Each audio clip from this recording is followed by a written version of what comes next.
Bright Duty. Every student matters. Hello students, my name is Sanjay Jain. In the lectures on coordinate geometry, till now we have done distance formula, section formula and various applications of both these formula, right? So in this particular lecture we will talk about area of a triangle, right? What is an area of a triangle? Area of a triangle can be taken as, let us say this is a triangle, and if I drop a perpendicular here, if this is the base and this is the height, right? So area of this triangle can be taken as half into base into height, right? Also, if let us say three sides are given, okay, let us say this is side A, this is B, this is C, right? Then we can apply Heron's formula to find the area. What is the area? S minus A, S minus B, S minus C, right? Where S is A plus B plus C by 2, which is semi-perimeter, half of the perimeter of a triangle, right? So these were the two methods that we knew about the area of a triangle. In this lecture we will learn, if the coordinates of the vertices of a triangle are given, then how to find the area. What I am saying is, let us say this is a triangle, coordinates are x1 y1, x2 y2, x3 y3, okay? These are the coordinates of the vertices A, B and C. Now I ask you, what is the area of this triangle, right? So area of this triangle will be half of x1 into y2 minus y3 plus x2 into y3 minus y1 plus x3 into y1 minus y2, right? And whatever value comes, we take a mode of that value, which means if let us say your answer of this expression is minus 2, then you take plus 2 as your value, right? Why? Because we are calculating area here. Area cannot be negative, right? So this is the formula for area of this triangle in terms of the coordinates. This is what we are going to learn in this lecture, right? Let us do it right here. Let me erase this formula once. Okay, what I am going to do is, I am going to show you how this formula comes, right? Let us say this is the triangle we are talking about and this is the coordinate axis, right? If I drop a perpendicular from these vertices to the x-axis, okay, let us say I have dropped these perpendiculars here, and let's name these perpendiculars as L, M, N, okay? Now you see, area of triangle ABC, area of triangle ABC is equal to nothing but, if I add trapezium, area of trapezium ABLM, right? What is ABLM? Let me show you. This is ABLM, right? This trapezium. If I add area of trapezium ABLM and AMNC,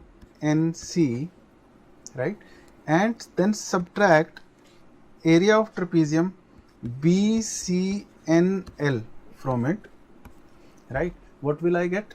I will get the area of this triangle, right? What I have done is, the figure was something like this,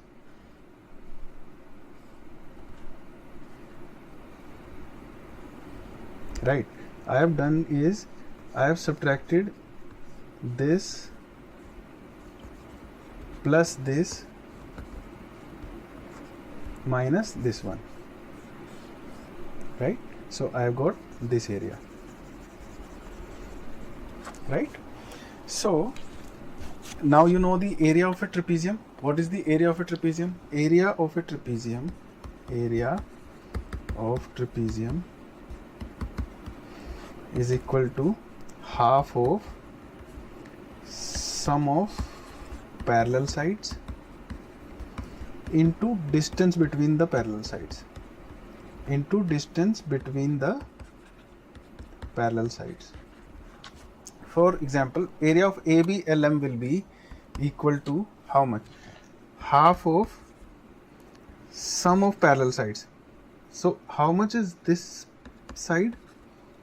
This side is equal to y2, right? Because this coordinate is y2 here, right? And side AM is equal to y1. So sum of parallel sides will give me y2 plus y1 into distance between them. Distance between these parallel sides is how much? This distance is x1, right? This distance is x2.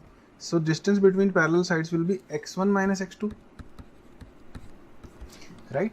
So this is the area of trapezium ABLM plus area of trapezium AMNC. AMNC.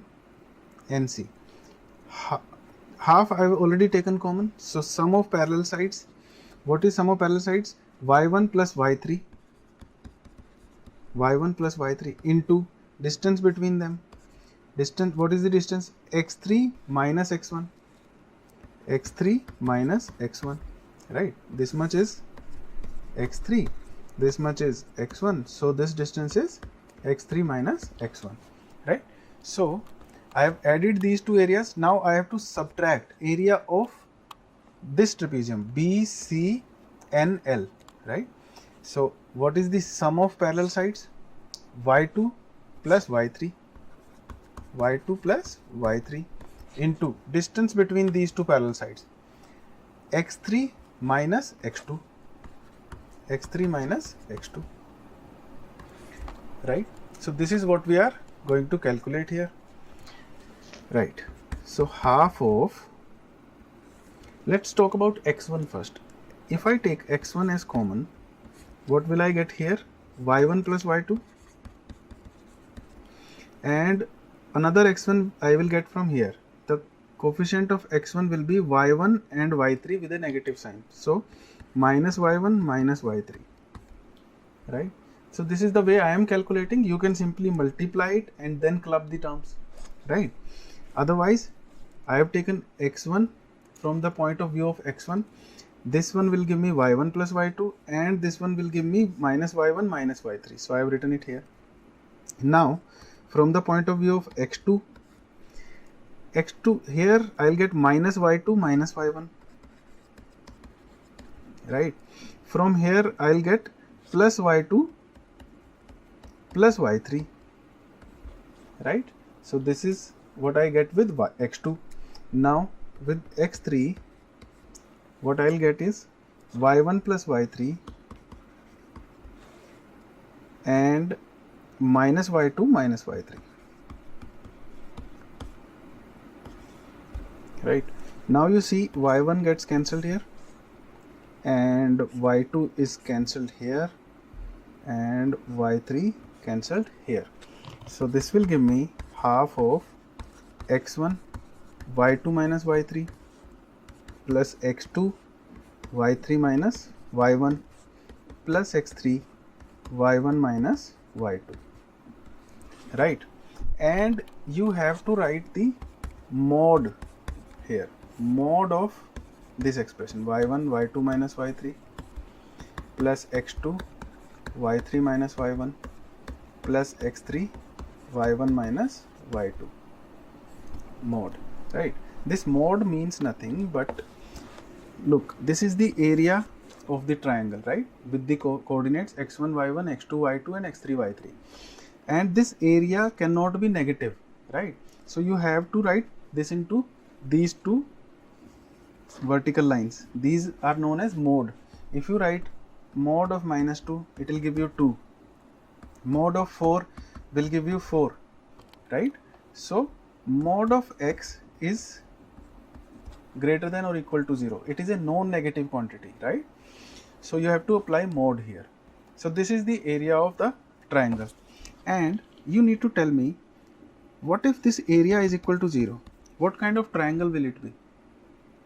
it will not become a triangle, right? Then the 3 points with these coordinates will be collinear, right? So this is another test of collinearity. Test of collinearity, that you put this area equal to 0, right? If there are 3 points x1, y1, x2, y2 and x3, y3, you put this area equal to 0, hence this expression x2 y3 minus y1 plus x3 y1 minus y2 will be equal to 0 in case of collinear points, right? So this is about test of collinearity. And how do you memorize this expression is that you take x1 then y2 minus y3. First you take coefficient x coordinate of any point, right? And then take, let us say, I make this triangle once again, x1 y1, x2 y2, x3 y3. You take x coordinate of this point, then y2 minus y3. Then you take x2 y3 minus y1. Then you take x3 y1 minus y2, right? Or you can write it in this order 1 2 3, right? x1 y2 minus y3, x2 y3 minus y1, x3 y1 minus y2. So 1 2 3 1 2 3 2 3 1 2 3 1 3 1 2, right? Or there is another way of writing this. Let us say you want to calculate the area of a triangle with these coordinates, right? You just write half of, right, and this expression which I am going to write here. You write the coordinates like this: x1 y1, x2 y2, x3 y3, and then write x1 y1 again, the initial coordinate, right, where we started. So then you multiply it like this: x1 y2, x2 y3 and x3 y1, right? x1 y2 plus x2 y3 plus x3 y1. You add these, right? And then you subtract these dotted lines. You need to subtract this multiplication. So you need to subtract what? x2 y1, x3 y2, x1 y3, right? After this calculation you take a mod and then divide by 2. Taking a mod means you don't consider the negative sign, right? You ignore the negative sign because we are talking about area here. So this is nothing but this expression, right? So this is a simpler way for your calculations, right? So we will look into it while we calculate the areas. Let me tell you, if you have a bigger polygon, right, more than 3 sides, let us say you have a quadrilateral, or more than 4 sides also. So what you can do is, you can write the coordinates. Let's say there is a quadrilateral with these coordinates: x1 y1, x2 y2, x3 y3, x4 y4. Now you have got two options. For example, let's say you have made this quadrilateral, right? x1 y1, x2 y2, x3 y3, x4 y4. Now you can divide it into two triangles, right? You can calculate the area of this triangle, calculate the area of this triangle, then add these areas to get the area of this quadrilateral. Otherwise, what you can do is, building on this formula, we can also say that area of a quadrilateral with coordinates of vertices as these will be equal to half of x1 y1, x2 y2, x3 y3, x4 y4, and then write the initial coordinates again, x1 y1, right? Again you multiply these, right, and add. Now you subtract these. You will get your area of quadrilateral directly, right? This is nothing but we have derived this formula by calculating areas of these two triangles separately and adding them, right? Then you get the area of quadrilateral, which will be in this term, right? You take a mod and then divide by half, right? So this is another way of calculating the area of quadrilateral. Even if you have n-sided polygon with coordinates as x1 y1, x2 y2, x3 y3, and so on up to xn yn, right? Even if you have these coordinates, then what you can do is area can be calculated as half of, then you write these coordinates as these x1 y1, x2 y2, x3 y3, go up to xn yn, and then write x1 y1 again, right?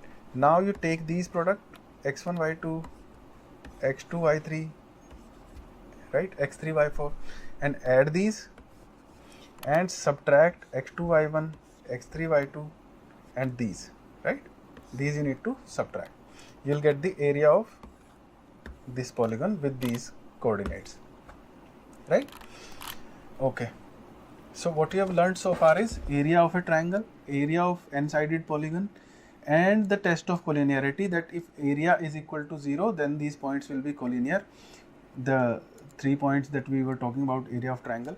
If area of triangle is 0, then the points are collinear. Another thing, that if the points are collinear, then the area will be 0, right? So it can be both ways. If the points are given as collinear, then we can say that area of triangle is 0, and if we get in a question the area of triangle as 0, then we can say the points are collinear.